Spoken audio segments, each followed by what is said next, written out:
ದೇವನಹಳ್ಳಿಯಲ್ಲಿ 14 ಅಡಿ ಎತ್ತರದ ಸಂವಿಧಾನ ಶಿಲ್ಪಿ ಬಾಬಾ ಸಾಹೇಬ್ ಅಂಬೇಡ್ಕರ್ ಅವರ ಕಂಚಿನ ಪುತ್ಥಳಿ ಅನಾವರಣ ಮಾಡಲಾಯಿತು. ಮುಖ್ಯಮಂತ್ರಿ ಡಿಕೆ ಶಿವಕುಮಾರ್ ಹಾಗೆ ಎಐಸಿಸಿ ಅಧ್ಯಕ್ಷ ಮಲ್ಲಿಕಾರ್ಜುನ ಖರ್ಗೆ ಅವರು ಅಂಬೇಡ್ಕರ್ ಕಂಚಿನ ಪುತ್ಥಳಿ ಲೋಕಾರ್ಪಣೆ ಮಾಡಿದರು.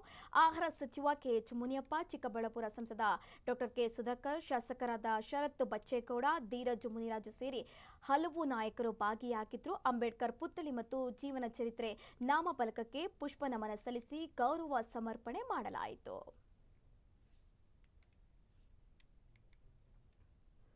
14 ಅಡಿ ಎತ್ತರದ ಅಂಬೇಡ್ಕರ್ ಕಂಚಿನ ಪುತ್ಥಳಿ ಅನಾವರಣ ಮಾಡಲಾಗಿದೆ. ದೇವನಹಳ್ಳಿಯಲ್ಲಿ 14 ಅಡಿ ಎತ್ತರದ ಸಂವಿಧಾನ ಶಿಲ್ಪಿ ಅಂಬೇಡ್ಕರ್ ಅವರ ಪುತ್ಥಳಿ ಅನಾವರಣ ಮಾಡಲಾಯಿತು. ಈ ಸಂದರ್ಭದಲ್ಲಿ ಸಿಎಂ ಶಿವಕುಮಾರ್ ಹಾಗೆ ಮಲ್ಲಿಕಾರ್ಜುನ ಖರ್ಗೆ ಅವರು ಕೂಡ ಈ ಪುತ್ಥಳಿಯನ್ನು ಅನಾವರಣ ಮಾಡಿರುವಂತಕ್ಕದ್ದು. ಕೆಎಚ್ ಮುನಿಯಪ್ಪ ಹಾಗೆ ಶರತ್ ಬಚ್ಚೇಗೌಡ ಸೇರಿದಂತೆ ಮುಂತಾದರು ಕೂಡ ಈ ಕಾರ್ಯಕ್ರಮದಲ್ಲಿ ಭಾಗಿಯಾಗಿದ್ರು. ಇದೀಗ ದೇವನಹಳ್ಳಿಯಲ್ಲಿ ಡಾಕ್ಟರ್ ಬಿ ಅಂಬೇಡ್ಕರ್ ಅವರ ಪುತ್ಥಳಿ ಅನಾವರಣ ಆಗಿರುವಂತಕ್ಕದ್ದು.